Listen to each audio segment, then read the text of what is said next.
Committee on National Security will come to order without objection. The chair is authorized to declare recess at any time.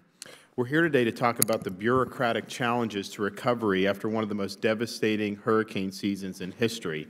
Exactly 6 months ago yesterday, Hurricane Maria, a monster of a storm, struck our fellow Americans in Puerto Rico.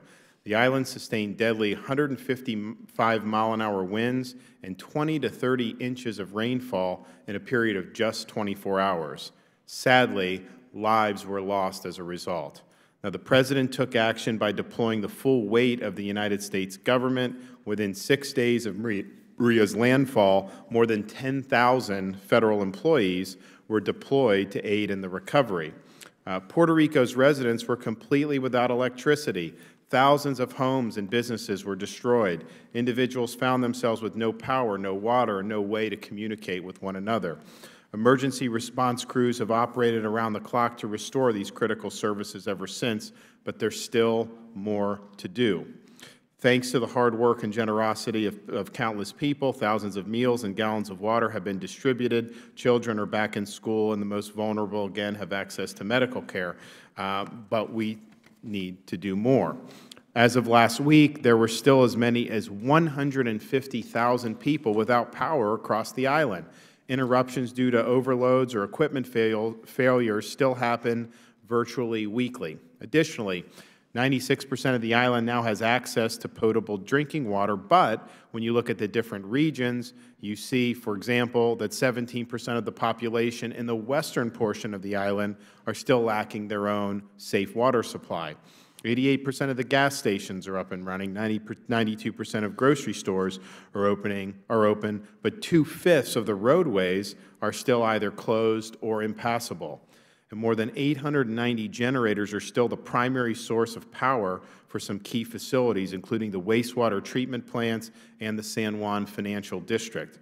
In the aftermath, over 6 months, due to the lack of basic services, hundreds of thousands of citizens in Puerto Rico found themselves making the hard choice to relocate due to the need to find jobs because their workplaces were out of business so they could send their kids to school and care for their elders.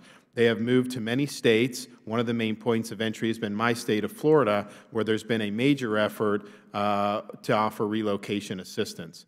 Many of these citizens await normalization to return to the island, while others are surely staying for the long term. But all of them want to know, when will their hometowns and their families be able to fully stand back on their feet? They do not forget Puerto Rico, and neither do we. The Federal Emergency Management Agency is the lead coordinator on all things disaster-related, overseeing the historic interagency effort underway in Puerto Rico. I want to hear FEMA's perspective on what went right and what could have been done better and what still needs to be done. Mr. Michael Beeran, the Assistant Administrator for Field Operations, is joining us here today to shed some light on FEMA's role in the recovery. While we have heard a lot about the U.S. Army Corps of Engineers' role in the effort to restore power to Puerto Rico, the Department of Energy is actually the lead agency for Emergency Support Function Number 12, the Energy Annex. The Department is responsible for facilitating the restoration of damaged energy systems and components, which was certainly needed in Puerto Rico. We have a representative here today from Energy's Office of Electricity Delivery and Energy Reliability to discuss the progress being made on the ground and the work yet to be done. So I want to thank Mr. Parks for being here. These two officials should help us shed light on what it will take to get the power fully restored, and we will want to know what it will take to make the part of the task so that the effort is continued without interruptions. Another critical element of restoring Puerto Rico is the access to safe, drinkable water and the removal of solid waste. Mr. Peter Lopez from the Environmental Protection Agency is here to testify about EPA's role in ensuring the residents of Puerto Rico can and will have access to safe drinking water and what the federal, state, and local authorities need to do to ensure this in the future. We also have Scott Aronson from the Edison Electric Institute. EEI represents all U.S. investor-owned electric companies. In response to a request for assistance, EEI coordinated with its members to deploy incident management teams in support of power restoration efforts across the island. Through this agreement, industry experts coordinate with the Puerto Rico Electric Power Authority and the Army Corps to restore power to the people of Puerto Rico. All told, almost 6,700 federal personnel, civilian and military, are currently supporting the recovery and restoration efforts in Puerto Rico and the U.S. Virgin Islands. Thousands more from non-government and charitable organizations have come forward to help get Puerto Rico back on its feet. So we want to discuss what lessons we've learned from this devastation before the next hurricane season is upon us. We also want to hear what changes are being made to ensure we do better going forward, and that the lessons learned to help the nation be better prepared for such catastrophic events. And the Puerto Rico, I mean, they're going to face another hurricane season here in just a few months, and I think it's important that we solve all these problems by then. So I want to thank you for your efforts to date and for coming to answer our questions. And with that, I will yield 5 minutes to the ranking member, Mr. Lynch. Thank you, Mr. Chairman. I'd like to thank you for convening this hearing to examine the progress of federal hurricane relief and recovery efforts in Puerto Rico. I'd also like to thank our witnesses for your willingness to help this subcommittee with its work.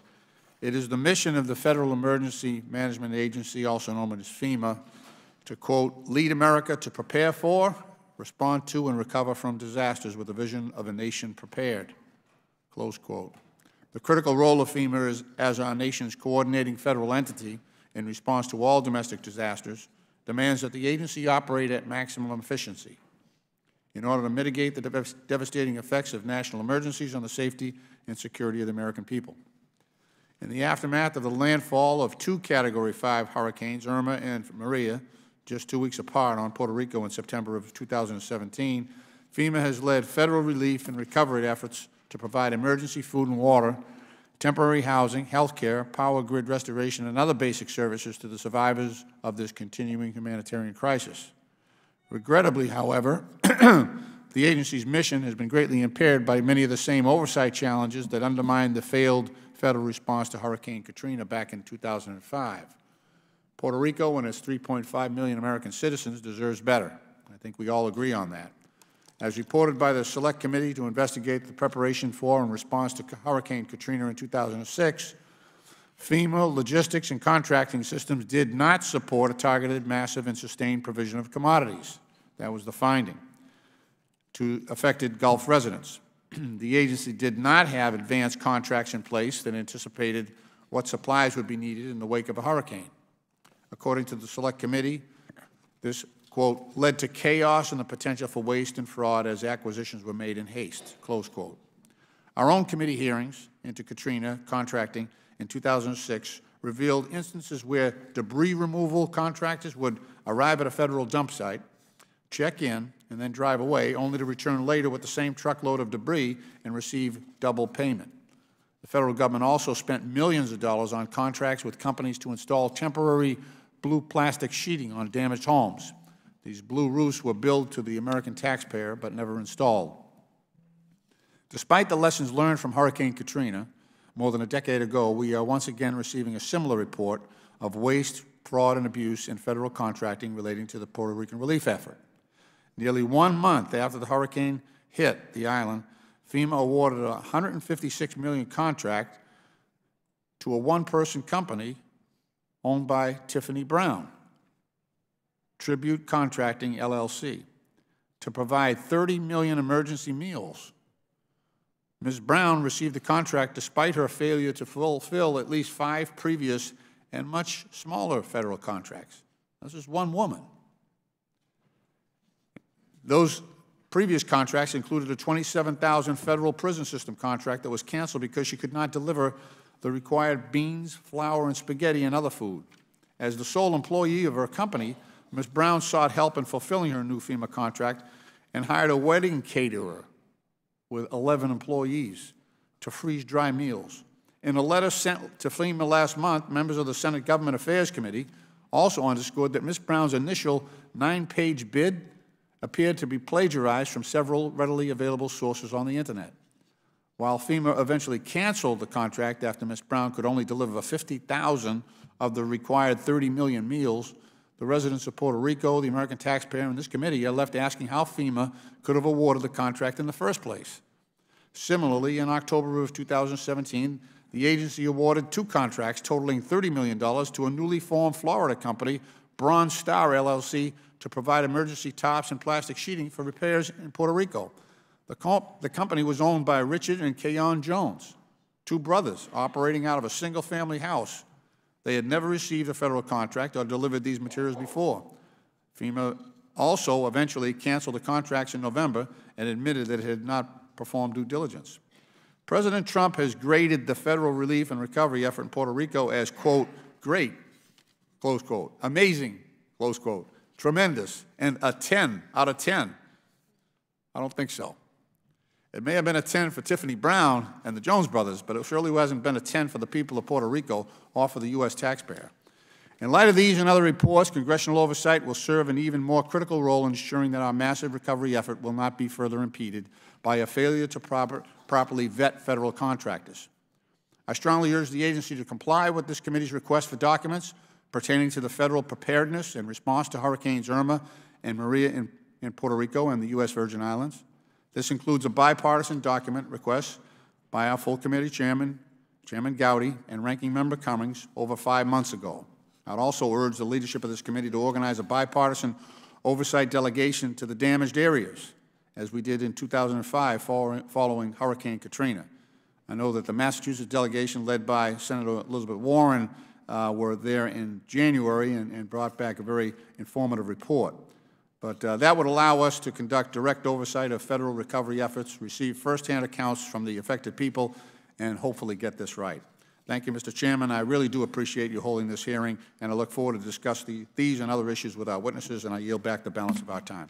I thank the gentleman. The Chair notes the presence of our colleague from Puerto Rico, Jennifer Gonzalez-Colon, and without objection, I move that she be recognized and allowed to participate in today's hearing. There being none, I would like to take this opportunity to actually recognize her for an opening statement. Thank you, Mr. Chairman. And with that, I want to begin this saying thank you to you, Chairman DeSantis and Ranking Member Leach, for agreeing to have this very important hearing on Puerto Rico and agreeing to have this meeting of the challenge of the recovery process on the island. And Mr. Chairman, I want to thank you particularly on behalf of my 3.4 million American citizens living in Puerto Rico, because of your steadfast leadership and support in the aftermath of the hurricanes Irma and Maria, not only for the residents of the island, but also for the hundreds of thousands who have, since the hurricane, been forced to move to your home state of Florida. And one of the main issues we still face in the island is the great anxiety and the frustration that among all the citizens in the island over the time it has taken to get the power being restored. One of the main issues is in the private sector, the individuals and businesses had to rely on generators at high cost and environmental impact, and it has caused considerable business losses and from closures, limited hours, and cost overruns. Specifically, the people with medication pumps, respirators, and alike, it has caused considerable situations. There have been municipalities where no resident had power until late January, and we were talking about more than 100,000 people still without power. And that's one thing. I want to say also that I want to thank the witnesses that are here today to give us some light about that recovery process. And with that, I want to say thank you to Mr. Byrne. He's always been available to all my calls and all that recovery process. And I want to thank you because I know you've been away from home many hours, and you're people from FEMA, and I know you're doing your job. We still need more, and I hope this hearing will help us out to establish what is needed from Congress, what is needed from the federal government. Same thing to the rest of the federal agencies. Over the last 3 weeks, residents of the island has been subject to great stress and worry upon learning that many repair and construction crews have ended in terms of their contracts or are being relocated to higher priority locations. There is some shock on the island and dismay at the impression that the mission is winding down before the job is finished, in the apparent lack of a concerted effort to explain what is happening. A rural working family without electricity for 6 months does not want to hear of standard protocols or contract restrictions. They want to see full effort directed to reconnecting every remaining home everywhere. And we're talking about everywhere in the island, not just the metropolitan area and the northern side of the island. We're talking about the central part or the towns where the hurricane made landfall. I said it in another hearing last week, and I will say it again. I just want you to imagine if your own hometown here in the mainland will be without electricity for 2 months, 3, 4, 6 months, without power, with also failing communications, with the only assurance that we are working on it. What will happen? The people of Puerto Rico has been admirably patient, but are justifiably tired. If we were a state, we would have been and having 5 congressional districts and 2 senators who will not leave the state. Nobody will leave the state without power for 6 months. And now we're facing the next hurricane season in 3 months. So that's the biggest challenge that we're facing. That's the reason this hearing is so important for us. We are now at over 90% capacity online, but still less than 80% of transmission and distribution lines at full load. That means that the Corps of Engineers estimated that 95% of the capacity will be up by the end of March. But that not necessarily means that the 100,000 people will have power in their houses by the end of August of this year. So that's my biggest challenge, and that's the reason we need to know the reality. That's the reason we need to know what do we need to have a 30-day time frame in terms of FEMA, Corps of Engineers, all the federal agencies to make that happen. If it's assigning the money, if amending the rules, is amending the resources in terms of another CR, what do we need to make that happen?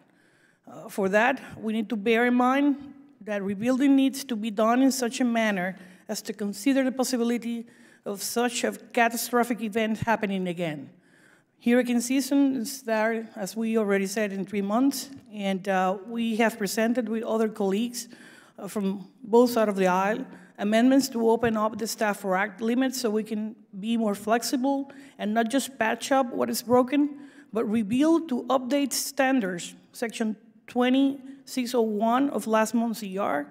There are also $2 billion in that continuing resolution specifically meant for improvement of the power grid. We also know that that's not even close to what we need, but at least that's a start, and we must maintain the sense of urgency that sometimes is missing. With that, I will yield back the balance of my time. I will save the rest for the questions. Thank you, Mr. Chairman. Yeah, great. Thank my friend from Puerto Rico. Now, you just heard the votes have been called. I got 5 of you to give opening statements, so I think it's probably wise that we just briefly recess this. We'll go vote. It's probably going to be a 30-minute evolution. So what, we reconvene? I mean, 10:45, 10:50? Yeah, probably no earlier than 10:45. And so I appreciate the witnesses' indulgence on this. Anytime you do these hearings, if we did it 2 o'clock yesterday, we would have had votes then. So the subcommittee will recess at the call of the chair. We plan to return immediately at the conclusion of votes. So committee stands in recess.